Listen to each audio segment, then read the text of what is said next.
የንግድ ሱቅ ቁልፍ ከ3 ሚሊዮን ብር በላይ በሚሸጥበት በአሁኑ ጊዜ በ3 ሚሊዮን 300 ሺህ ብር ሙሉ ክፍያም የንግድ ሱቅ ባለቤት ይሁኑ።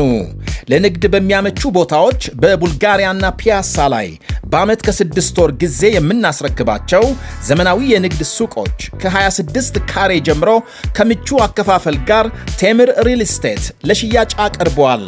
አንደኛ ወለል ላይ ጠቅላላ ክፍያ 6.5 ሚሊዮን ብር፣ ቅድመ ክፍያ 2.5 ሚሊዮን፣ አራተኛ ወለል ጠቅላላ ክፍያ 3.9 ሚሊዮን ብር፣ ቅድመ ክፍያ 900 ሺህ ብር ብቻ ማግኘት ይችላሉ።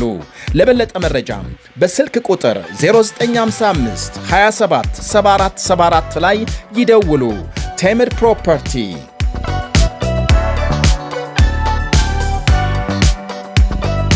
ጤና ይስጥልኝ ተመልካቾቻችን፣ እንደምን ውላችሁ አምሽታችኋል? በላይ በቀለ ነኝ። ዋና ዋና ነጥቦቹን በማስቀደም እንጀምራለን። በእስራኤልና ሄዝቦላህ መካከል በሊባኖስ የሞት ሽረት የእግረኛ ውጊያ እየተካሄደ መሆኑ ይሰማል። ከሁለቱም ወገን በርካታ ተዋጊዎች መገደላቸውን፣ አሜሪካም ጦርነቱን አጠናክራ እንድትቀጥል የአረብ ሀገሮች ጥሪና የደረሰባቸው ከፍተኛ ኪሳራ፣ የቻይናና ፓኪስታን አዲስ ጥረትና የኢራን የፍርድ ውሳኔ ዛሬ ከተሰሙ መረጃዎች መካከል ይጠቀሳሉ። የአሜሪካ ባለስልጣናት አወዛጋቢ መግለጫና የኢራን ማስጠንቀቂያ እንዲሁም የተባበሩት መንግስታት ማሳሰቢያ። በሌላ በኩል የኢራን ጦር በመካከለኛው ምስራቅ የሚገኙ የአሜሪካ የቴክኖሎጂ ኩባንያዎችን ኢላማ ለማድረግ መዛቱም ተሰምቷል። ሁሉንም በዝርዝር እናቀርባለን። አብራችሁን እንድትቆዩ ጋብዛለሁ።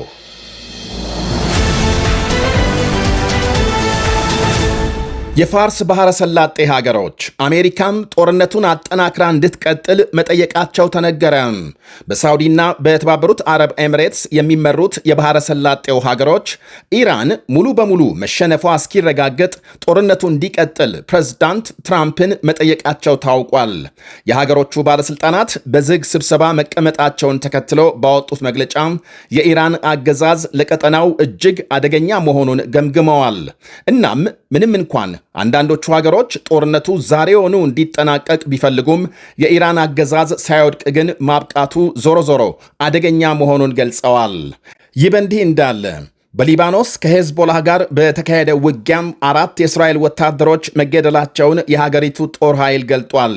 ለጊዜው የሦስቱን ወታደሮች ስም ዝርዝር ይፋ ያደረገ ሲሆን ናኦም ማድሞኒ የ22 ዓመት ወጣት፣ ሁለተኛው ቤን ኮህን ዕድሜ 21፣ ማክሲም ኤንቲስ ዕድሜ 21። ከሞቱት በተጨማሪ 2 ወታደሮች ክፉኛ መቁሰላቸውን አክሏል። ወታደሮቹ በቅርብ ርቀት ከሄዝቦላህ ጋር ውጊያ መቅጠማቸውን ተከትሎ እንደተገደሉና ከሄዝቦላህ በኩል በርካታ ተዋጊዎቹ መገደላቸውን ዘገቦች አመልክተዋል። ጠቅላይ ሚኒስትር ቤንያሚን ኔታንያሁ የኢራን ጦርነት ከግማሽ በላይ መጠናቀቁን ለአንድ የአሜሪካ መገናኛ ብዙሃን ገልጸዋል። በጦርነቱ በሺዎች የሚቆጠሩ የኢራን አብዮታዊ ዘብ አባላት መገደላቸውንም አመልክተዋል።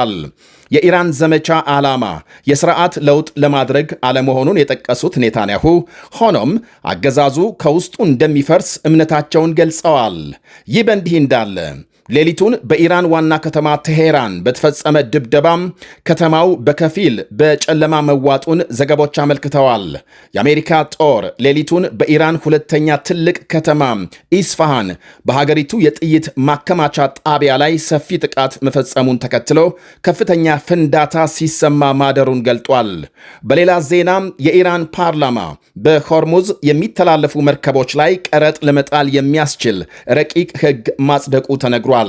የፋርስ ዜና ወኪል ባሰራጨው ዘገባም የሕጉ መጽደቅ በኢራን ላይ በተጣሉ ማዕቀቦች የተሳተፉ ሁሉም ሀገሮች በባህር ወሽመጡ እንዳይተላለፉ እንደሚያደርግ አመልክቷል። የአሜሪካ መከላከያ ሚኒስቴር ባለስልጣናት ማምሻውን በሰጡት መግለጫ የኢራን አዲሱ አመራር በብልህነት የተባለውን ስምምነት እንዲፈጽም አለዚያ የአሜሪካ ወታደራዊ ዘመቻ ከስካሁኑ በከፋ ሁኔታ እንደሚቀጥል አስጠንቅቀዋል።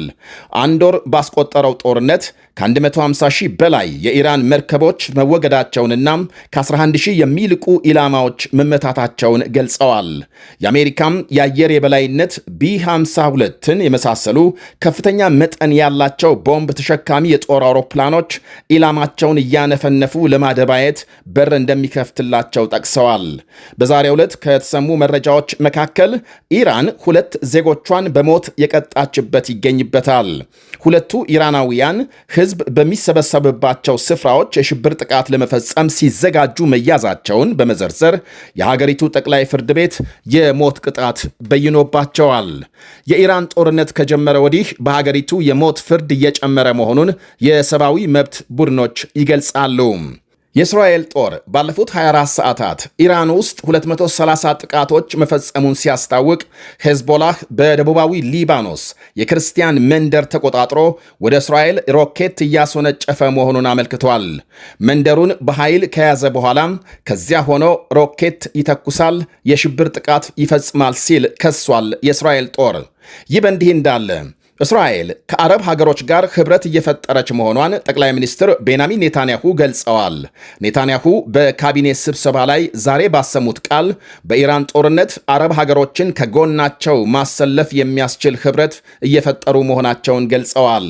ከአረብ ሀገራት መሪዎች ጋር የሚስጥር ውይይት ማካሄዳቸውንና የኢራን አገዛዝን አደገኛነት በሚገባ መረዳታቸውን ጠቅሰዋል።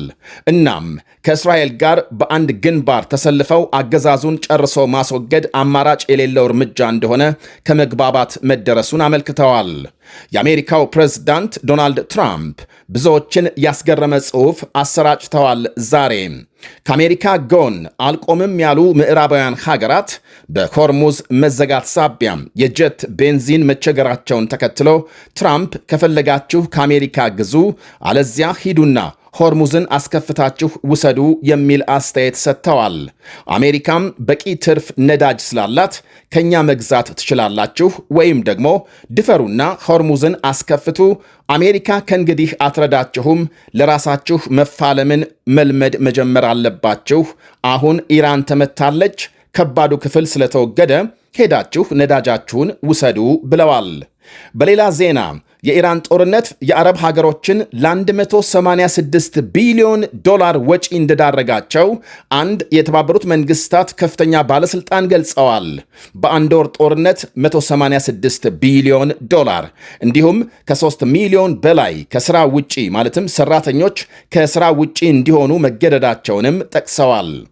በሆርሙዝ ሰርጥ የሚደረግ የመርከቦች ምልልስ 70 በመቶ መቀነሱንና የነዳጅ ዋጋም ከ72 ዶላር በበርሜል ወደ 120 ዶላር ገደማ መድረሱን አነጻጽረዋል። ኢራቅ፣ ሊባኖስና ሶሪያን ጨምሮ 4 ሚሊዮን ሕዝብ ለድህነት እንደሚጋለጥና በሊባኖስ ብቻ 1 ሚሊዮን ሕዝብ መፈናቀሉን ገልጸዋል። 325 ትምህርት ቤቶች ወደ መጠለያ መቀየራቸውን ቻይናና ፓኪስታን በሌላ በኩል ሰላምና መረጋጋት የሚያመጣም ባለ 5 ነጥብ የሰላም ሐሳብ ማቅረባቸው ተሰምቷል። የቻይናና ፓኪስታን ውጭ ጉዳይ ሚኒስትሮች በአስቸኳይ ግጭት ቆሞ የሰላም ንግግር እንዲጀመር፣ የኢራንና የባሕረ ሰላጤው ሀገሮች ጸጥታና ሉዓላዊነት እንዲከበር፣ በሰላማዊ ሰዎችና ወታደራዊ ባልሆኑ ተቋማት ላይ የሚፈጸም ጥቃት በአስቸኳይ እንዲቆም እንዲሁም የሆርሙዝ መተላለፊያ ደህንነት እንዲጠበቅ የሚሉ የሰላም ሐሳቦችን ማቅረባቸው ታውቋል። ሁለቱ ሀገሮች ዛሬ ይፋ ባደረጉት በዚህ የሰላም ሐሳብ ላይ ከሚመለከታቸው ወገኖች እስካሁን የተሰጠ ምላሽ የለም። ይህ በእንዲህ እንዳለ የኢራን ጦር በቀጠናው ባሉ የአሜሪካ ቴክኖሎጂ ኩባንያዎች ላይ ጥቃት ለመፈጸም ሲዝት የኩባንያዎቹ ሰራተኞችና በአቅራቢያ የሚገኙ ነዋሪዎች ለቀው እንዲወጡ አስጠንቅቋል። በቀጠናው የሚገኙ የአሜሪካ 15 ኩባንያዎች ኢላማ ይሆናሉ ብሏል። ቦይንግ፣ ቴስላ፣ ጉግል እና ሜታን ጨምሮ በመካከለኛው ምስራቅ የሚንቀሳቀሱ የአሜሪካ ኩባንያዎች። ኢራን በሌላ በኩል የመድኃኒት ኩባንያዎችን ኢላማ አድርጋለች ያለቻትን እስራኤልን ማውገዟ ታውቋል። የኢራን ውጭ ጉዳይ ሚኒስትር አባስ አራቺ የጦር ወንጀለኞች ያሏቸው አሜሪካና እስራኤል ያለምንም ሀፍረት የመድኃኒት ኩባንያዎችን እየደበደቡ ናቸው ብለዋል። እስራኤል አቅም የሌላቸውን ፍልስጤማውያንን የገጠመች መስሏት ከሆነም ተሳስታለች። እጅግ ከባዱ ጦር ኃይላችን ወራሪዎችን ልክ ያስገባቸዋል በማለት ገልጸዋል። ሆኖም ሚኒስትሩ የትኞቹ የመድኃኒት ኩባንያዎች እንደተመቱ በዝርዝር አልገለጹም።